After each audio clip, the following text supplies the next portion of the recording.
mean, Joe is kind of the consummate world-class CFO. He's worked for 2 or 3 of the best CEOs in all of Silicon Valley. Steve Jobs, Gordon Moore of Intel, who founded the whole semiconductor industry Joe worked for, and Ken Oshman, right? Ken Oshman, Scott McNeely. And it's kind of my privilege to introduce you to a world-class money guy here, Joe. Okay, thanks. How do you do? Thank you.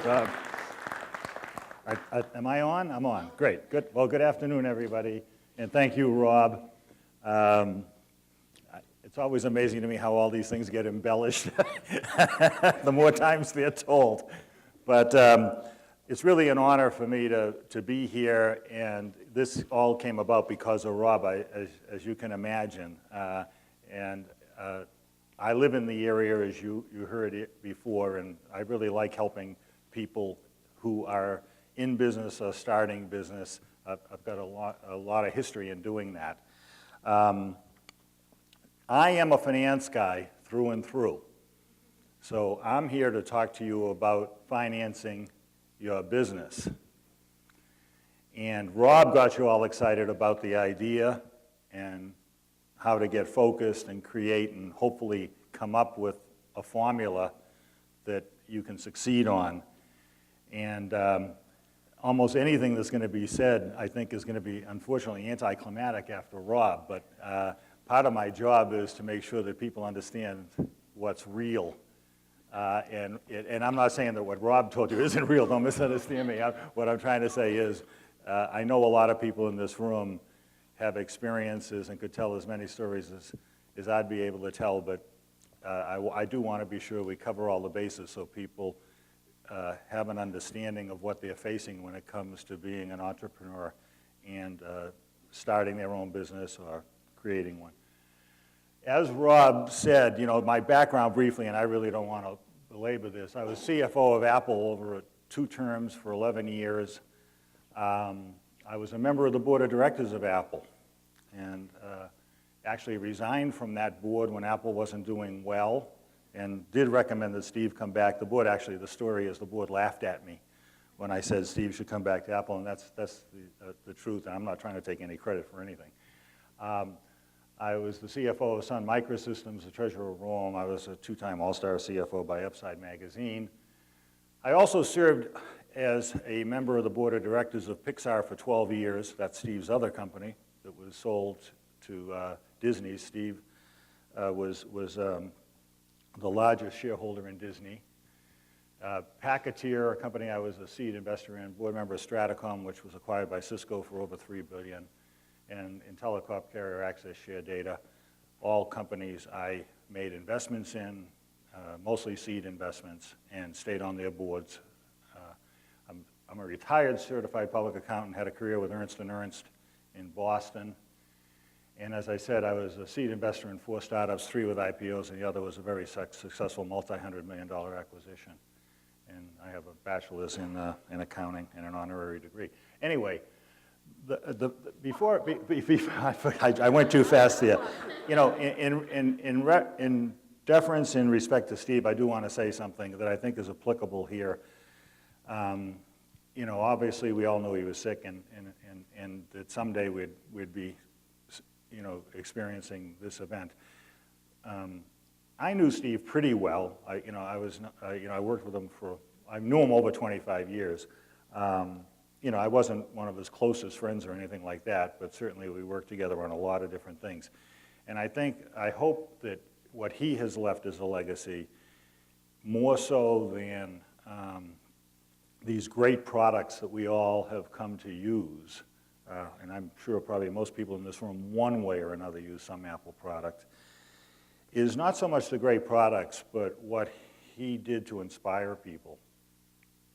He was the consummate entrepreneur, person who never took no for an answer or set the highest of all standards, and did some amazing things, you know, that basically turned, you know, he had failures, but he never stopped. And I think he's going to be an inspiration for decades to come to people who want to succeed. Okay, you're not going to like my message. but I'm still going to try to help you. In my experience, and I have had a lot of experience with small businesses, by the way, aside from my career in the Fortune 100 or whatever you want to call it. The biggest problem with businesses, and I'm preaching to the choir here, I'm sure, but for those who may not have experienced it, is the lack of cash. And most companies, that causes them to fail, okay? Now, what do you do about that? Well, one of the things I'm a firm believer in is that every small businessman, in essence, has to be sort of an accountant. That's my background. That's what got me to, I guess you could say, understand business and become somewhat expert over the years. It was a great foundation. I'm not saying you should become a CPA, don't get me wrong, okay? That's not the message. But to be a small businessman and not understand basic accounting is a real detriment. I would encourage you, I just say the statement, to go take accounting classes if you haven't, or take one or two or something, and you probably have been self-taught on this. Now, why do I say that? It's accounting, and basically the thing that follows from that is cash management. I mean, I think it goes without saying. But it's the language of business. That's how you describe businesses. In essence, it all comes out in the financial statements. Small business managers have to understand how this all works. And cash management, for sure, is a matter of life and death. If you don't do regular cash management in your business, meaning forecasting and planning, and you have to have a intimate feel and understanding of how your business cash flow works from beginning to end. If you have that, and I'm sure you must, in most cases here, people who are running businesses know what I'm talking about. It's essential. And there's no such thing in my mind as that old method that we used to talk about of cash, the cigar box method of cash management. And what that meant was, very simply, money went in when you received it, money went out when you paid for something, and as long as there was some money in the box, you were okay. That's very deceptive, okay? Because that can get you in trouble. I know it feels pretty good because there's money there in the box, but unfortunately, there's probably a lot more money that has to come out of the box. Okay, well, okay, that's fine. I'm not going to argue with success. What do I say? Okay, just a quick example. I'm not going to give you an accounting course, so please bear with me on this. It'll get more interesting. I just want to make sure you hear a few of the words, so when you run into them again, if you haven't been exposed to this, you hear about accrual versus cash accounting. Well, accrual accounting is the way you really want to look at things, which means you try to match revenues and expenses, and you get a complete look at what's going on, not just the time phase cash thing. Both are important, by the way, but accrual accounting is the way we report earnings, the way we report profitability. Here's an example of logs for a new home. You sold and delivered logs for a new home in March, but you received payment in April. Well, what happens in a company's financial statements when you do that? This is overly simplistic, but this is basically what happens. According to generally accepted accounting principles, what we do is record revenue and the cost of that revenue in the month of March. Of course, so your books for the month of March show the sale and, of course, show the cost of sale, which is the logs that you had to procure or how you manufactured them. And then the cash, of course, becomes a receivable, and when you collect that, it's a receivable on the books, but it's not recorded until it's collected. So that's one way. Another thing is depreciation versus cash. A lot of people don't understand what that is. You purchase and install a log saw for your mill in March, but you paid the invoice in May. Well, the fact that you took this piece of equipment into your business, okay, and started using it in the month of March, you acquired the asset, and that means you have to record depreciation expenses because that asset's now being utilized in the function of your business. And you keep depreciating that every month until this thing is virtually written down or worthless, whatever, or retired. Okay, obviously, you might not pay for the saw till sometime later, and then the cash hit comes in May, okay? and built into that, by the way, I don't want to get too much, clearly here's a classic example of, if this was $1 million saw or a $100,000 saw, right?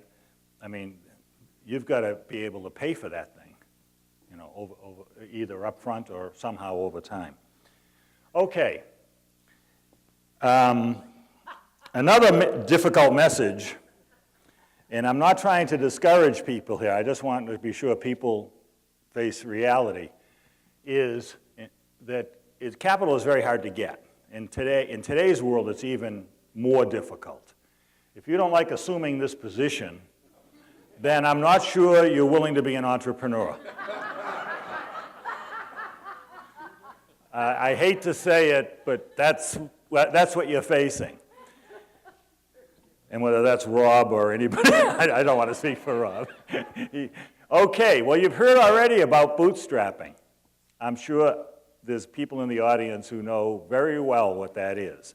That happens to be Rob's favorite way of seeing a company get started. It happens to be mine. It is also probably the world's favorite way and the most common way.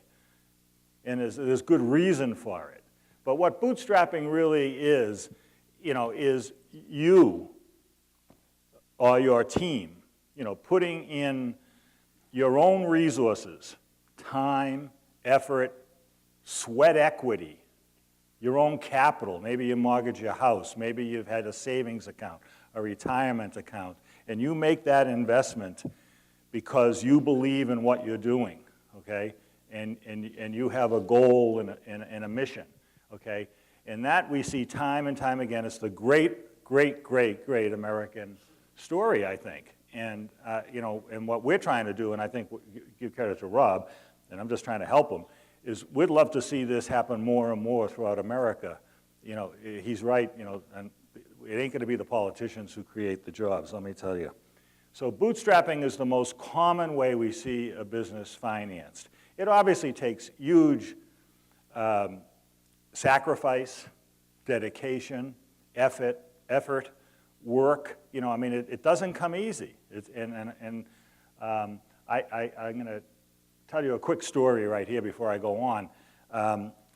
In my earlier career, when I was in the 80s, I had a young lady that I hired from business school, and she was working for me doing accounting work, and she got the idea about developing a software product to track something that was very difficult to do at the time, and it was a product to track stock options. Now, stock options in Silicon Valley are fairly popular. It's how most people, they get a salary and they get stock options, and if you're lucky and you're at the right company, you get rich from your stock options, not your salary.